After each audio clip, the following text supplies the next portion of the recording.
Hi guys, it's Uldouz and welcome to the Uldouz Show. Today I have a very special guest. His name is Chris Gronkowski, and he's been in NFL.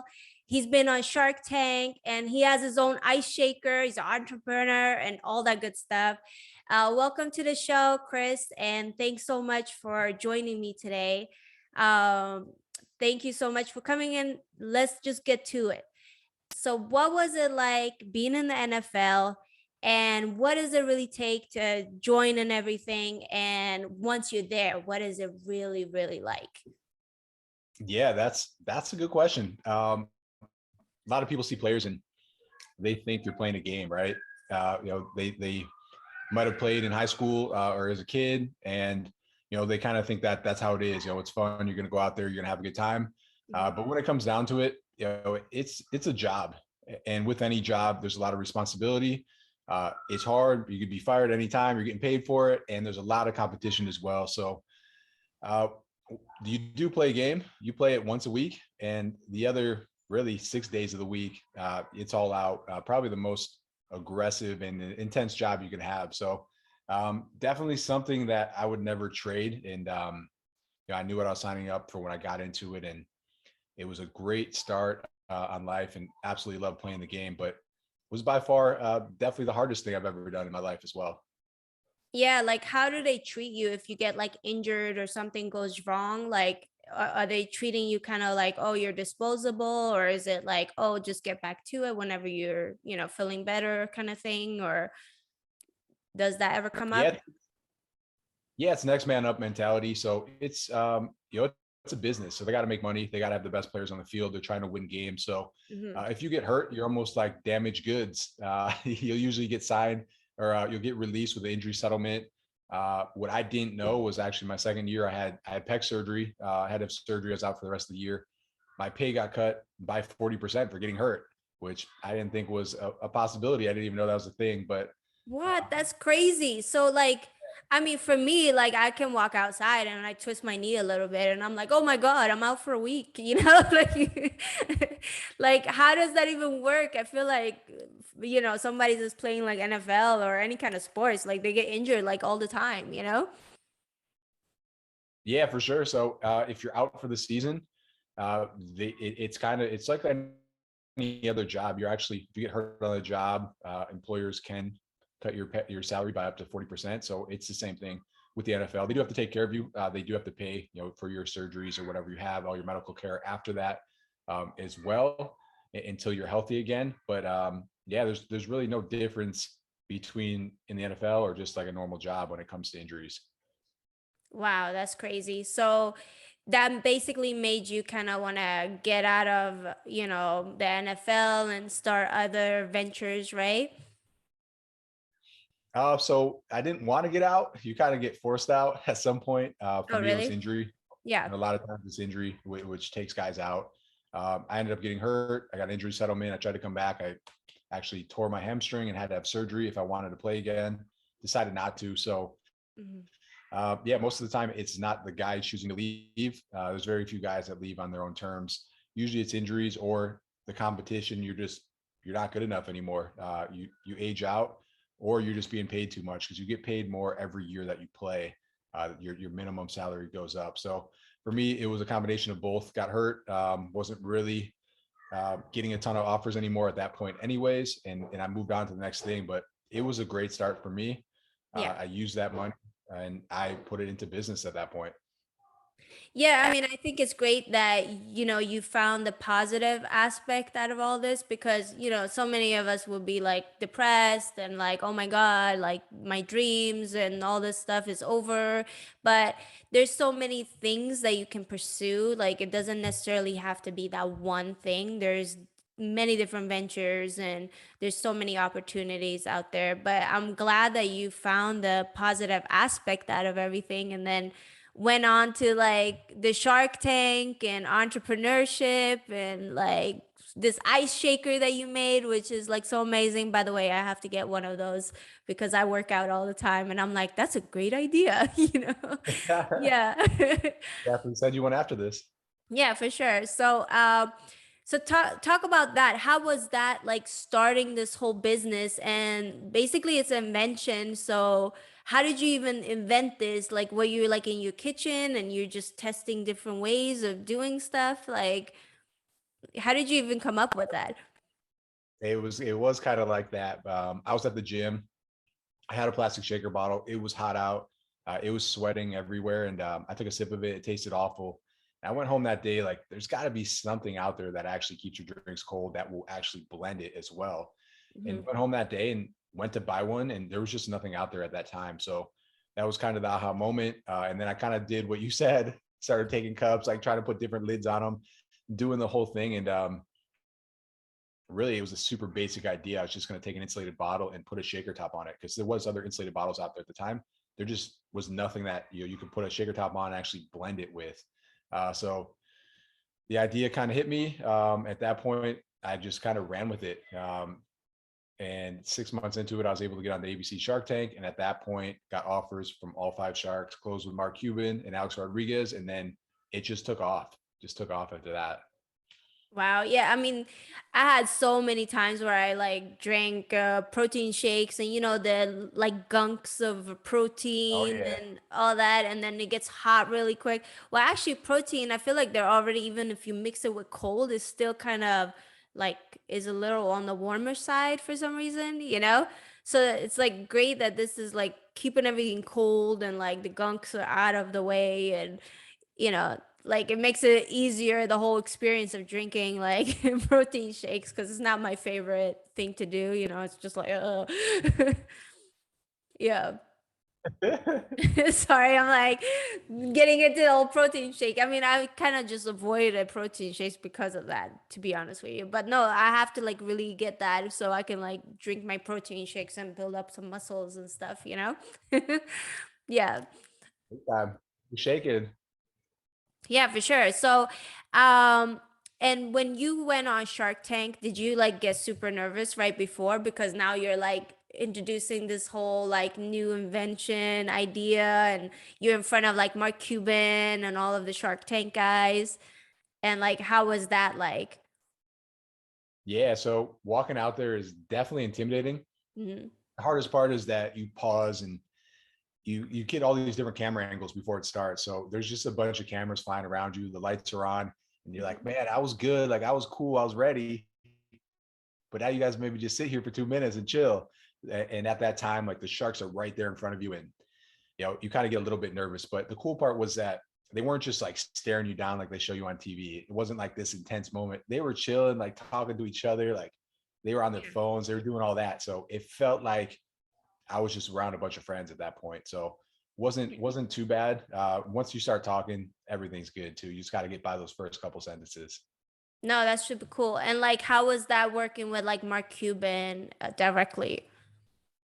Yeah, Mark's a beast. He's been on Shark Tank at that point for the last 8 seasons. We were in season 9. He had a full team built out to help us. So it's not him directly, answering the phone calls and No, and yeah. helping. He's like, "Oh, it's Mark." Like, we're making an ice shaker, like making all the phone calls. Yeah. I wish we'd be definitely crushing if that was the case, but he built out a whole team to help us. So he does have what he calls Mark Cuban companies. We have someone that we can call at any time, get some advice. I can connect directly with Mark if I need to. He actually answers emails within like 5 minutes. It's incredible.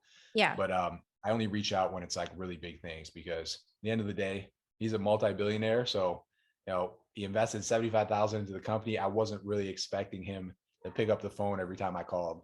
Yeah. I mean, imagine if you like call them in the middle of the night, like, "Hey, I had this weird dream. What do you think it means?" Like, you think something's gonna happen with the ice shaker? Like, I mean, that's probably what I would do. You would have probably sold the stock the next day.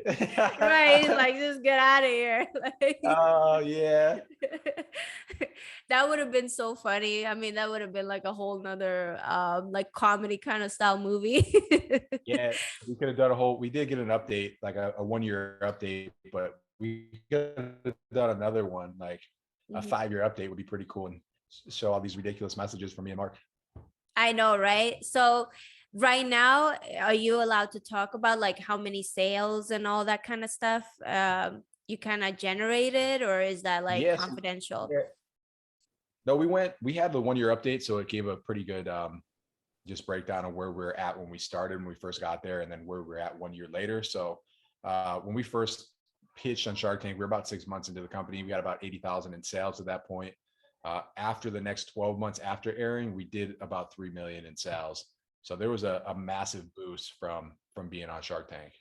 Wow, that's crazy. And like, what are you like planning on bringing on, like other products within the ice shaker, or like creating more different type of products with Shark Tank, or like inventions? Have you thought of like other stuff to do along with the ice shaker stuff, or something completely new? For sure. So we had one bottle, one color, one size when we got on the show. We now have 7 different product lines, actual bottle lines, and then multiple colors. So we have over 100 different SKUs at this point. So we've done well with different types of bottles and colors and sizes. And then we started to venture more into anything that will help you live an active and healthy lifestyle. So started doing lunch boxes, and that's done pretty well for us. And we'll continue to expand on really anything that we see and get requests from our customers. So customers come in and they say like, hey, I would love to see this. Can you guys make this? Or like, hey, I always bring my lunch. I wish I had a bag that could hold an ice shaker in it as well, so I could bring my lunch and my shaker together. Mm. That's really where most of our ideas come from, and that's what we act upon because we want to bring in whatever our customers are asking for. Oh yeah. I mean, something that I thought about and a lot of my friends have been complaining to me about is, they have kids and they send off their kids to school, and they have like those like thermos for the kids, and they put the hot food in there but doesn't really stay that hot. So maybe that's like a venture for you, like, I hear. like keep the foods hot for the poor little kids that, like they want to eat hot meals at school. So yeah, I thought about that too, because I was like, oh, my friends are always complaining about that, and that would be like a good idea. Um, and it's so weird, like how come nobody ever thought about that? But the same thing with your ice shaker, like nobody ever thought about that till you did it, because people are just like, oh, I just drink it hot, oh, whatever. Like I just eat the junks. I mean, not the junks, the gunks Yeah. with the protein, So yeah, it's just, I don't know, it's just crazy. Like people need to like start inventing more. I feel like, well, you should do it Yeah. for sure.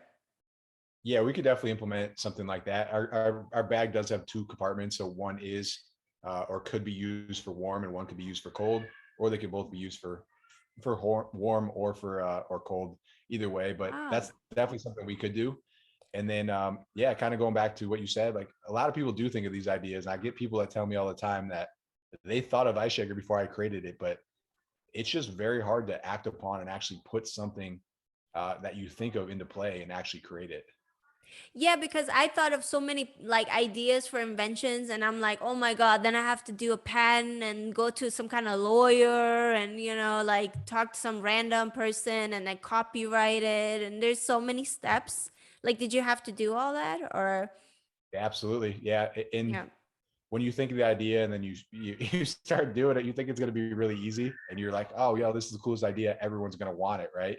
Yeah. And it's just not the case at all. If no one's heard of your brand, they're not going to be able to buy the product. They're not going to trust it. There's no reviews. You really have to do everything you can to get it out there. Hmm. And it doesn't really matter who you are, what the product is. It's not just going to blow up on its own. Like it takes a lot to get it off the ground, and then you just continue to just build momentum from there. Yeah. I mean, you made what, like 3 million within a year? That's still really good. Yeah, we were able to. The first 6 months was 80,000, and that was really just from grinding it out. Yeah. Getting on Amazon, trying to get the top listing there, going to shows, setting up booths, really doing everything I could to just scrape by at the beginning, get some sales, and just pretty much force friends and family to buy it, leave reviews, get as much content as I possibly could, and just try to get it going because that was the hard part. It was really just no no fact. How do I sell this thing? And I didn't know because I didn't have the experience doing it yet. Yeah. And the other thing too is that you're already a brand because you've been in the NFL, then your brothers are kind of like, they're known too, and then you have also like Mark Cuban and the Shark Tank. So there's a couple different brands that attach, so it might have like helped push a little bit because I noticed like if you do something without any kind of brands attached at all, it's very, very difficult. Like, I mean, it's already hard enough as it is if you already kind of created your own brand to like start a new like, like company or any kind of entrepreneur stuff. But then even then it's like pulling teeth at first. It's like trying to get those sales and like show people like, oh my God, my product is so good. Like you have to try it. So then you need like to bring other people to kind of like bring more brand awareness and then kind of push it out even more and more. So yeah, it's really difficult, but I'm really proud of you because that's like really hard to do. I mean, even being on Shark Tank would have been like super hard. I'm sure like I would have just went on there and I'm like, and then they're like, next. I'm like, what? Wait a Just minute, I'm not done. I just started. So I actually watched that episode and it's really cool. Like you and your brothers, they all came out and you did this whole like almost like a beer pong thing, which made it so much fun. I was like, I thought that was fun anyway. So like that was really cool that you like kind of thought outside the box and didn't make it like kind of boring. So yeah, they tried to make us make it boring, and that was definitely an idea they weren't excited about, but got it pushed through, and they said that's the last time anyone will be playing Flip Cup on ABC. yeah, but that made it fun. Like it's so different, and it's thinking outside the box. And that's basically what this show is about. Is like everything is outside the box. And like I think everything I personally done in my life has always been outside the box. And anytime I try to like, just go and be very like follow all the rules and all that kind of stuff, it gets boring and it doesn't really work. So out of the box is always good to me. So before I forget, I'm working on changing the law right now against hack leak crimes of private images and videos of underage girls and women. And basically these hackers, they're getting sentenced as someone who's just committing a hack crime, which is kind of like hacking an email basically. And they're not getting sentenced as someone who's committing a sex crime, which is basically what they're doing, right? So I want to get more severe sentencing for those type of hackers and get them sentenced as someone who's committing a sex crime, not a hack crime. So my question to you is, what do you think about the laws right now with technology and like the hackings and all of the kind of technologies and the laws? Don't you think they're kind of outdated and kind of, yeah, like old?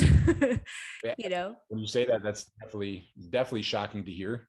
hmm Uh, I didn't know that was the case, and it is so easy now for. I mean, I've read about just being able to hack phones, computers.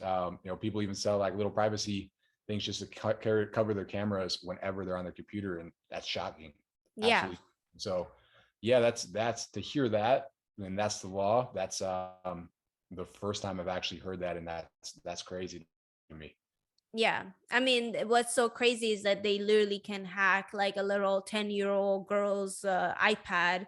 And if they're walking around naked, they can actually like leak that to the internet. It's crazy like how the laws and the technologies are like not like aligned. It's like the laws and the judges and everything, the whole justice system is like outdated and old, kind of like they haven't kept up with the technology at all. But here we have like these hackers that kept up with everything, right?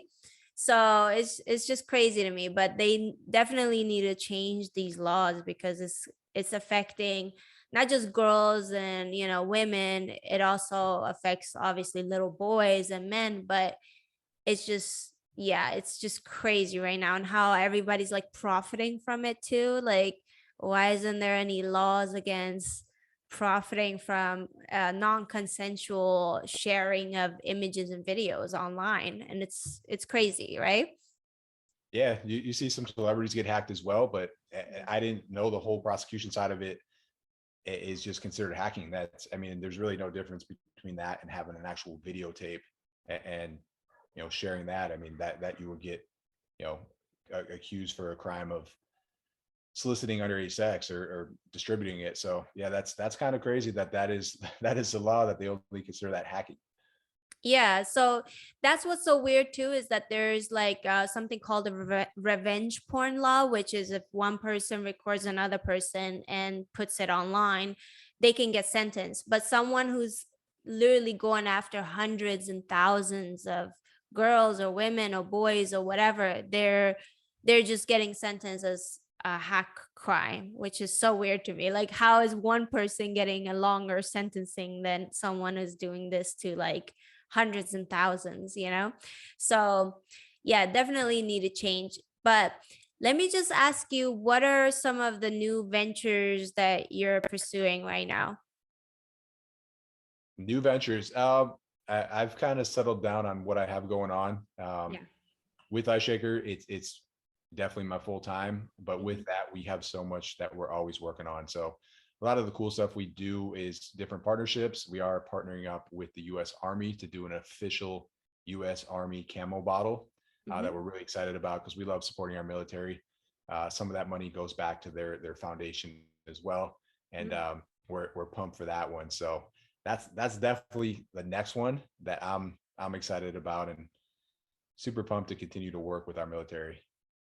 No, that's super good. Especially right now, there's like the whole world is like so crazy right now with the Ukraine and the Russia, and we don't know what's gonna happen, you know. So I hope that there's no like war, like a crazy war breaking out, you know, more than what it already is. And like this one just ended like fast, you know, like no more wars. It's like we're in 2022. Why do we even have wars anymore? It makes no sense. Like we just passed COVID. I mean, it's still already going on, but just one thing at a time, please. Like no more. You know, like we already been everybody's been tortured enough. We don't need more stuff added on, you know?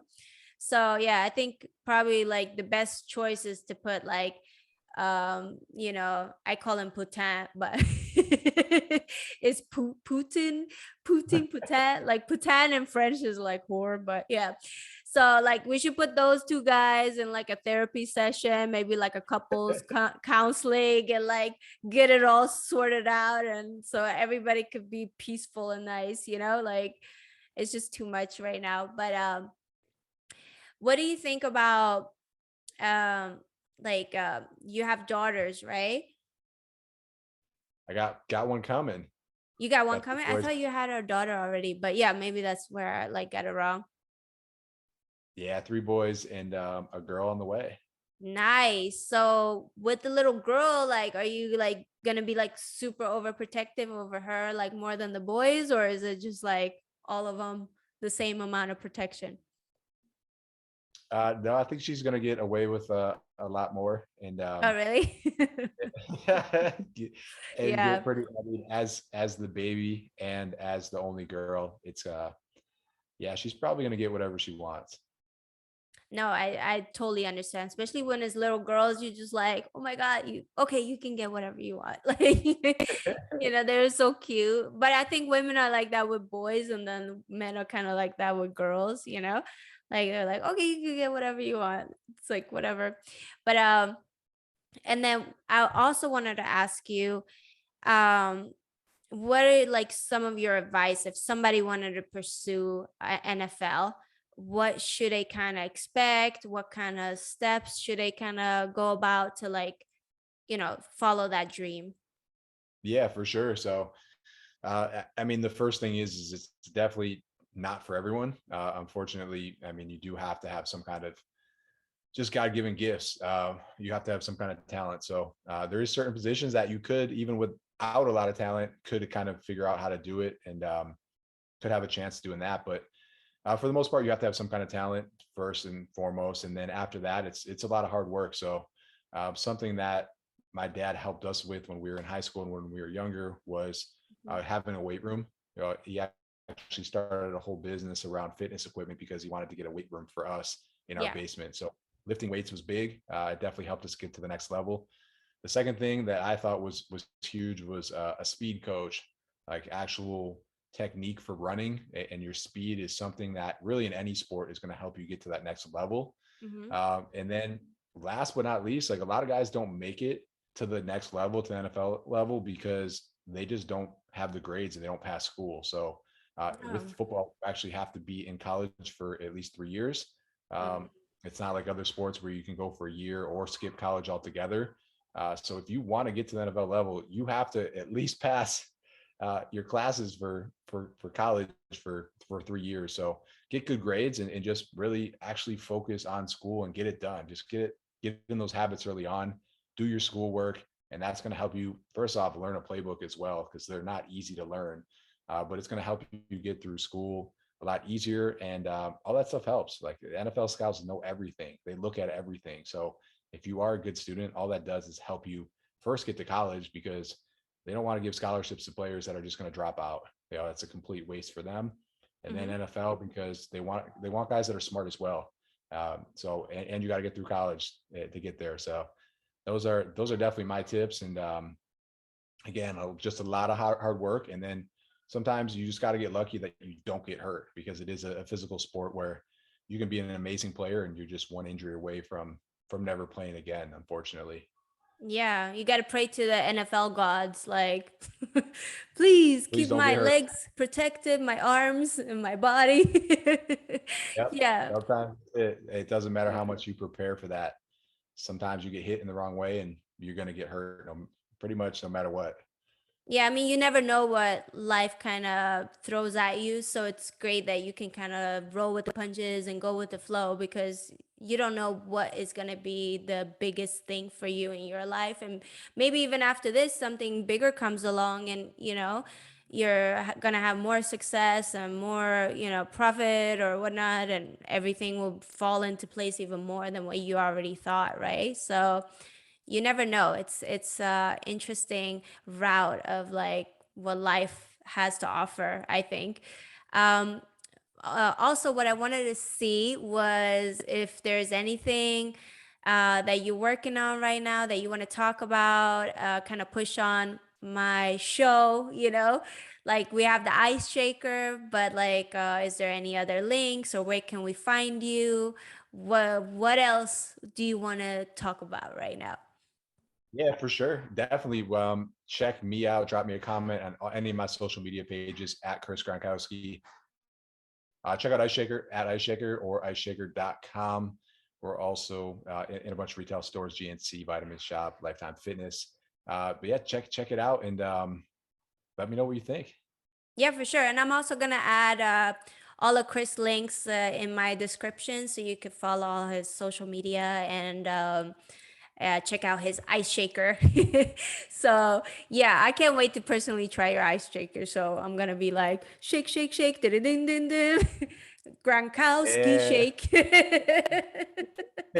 Do my own little You song. got it down already. Yeah. I like No, it. but thank you so much for joining me today. I really appreciate you taking your time to get on my show and talk about all of this stuff, because I think so many people find it interesting. Like, how do you do the NFL stuff, the Shark Tank, entrepreneurship? Like, this is like big topics, and it's all of these topics are very hard to get into. So, it's very inspiring. So thank you so much for being on my show. And yeah, I can't wait to talk to you again in the future. Maybe we could do it in person, you know?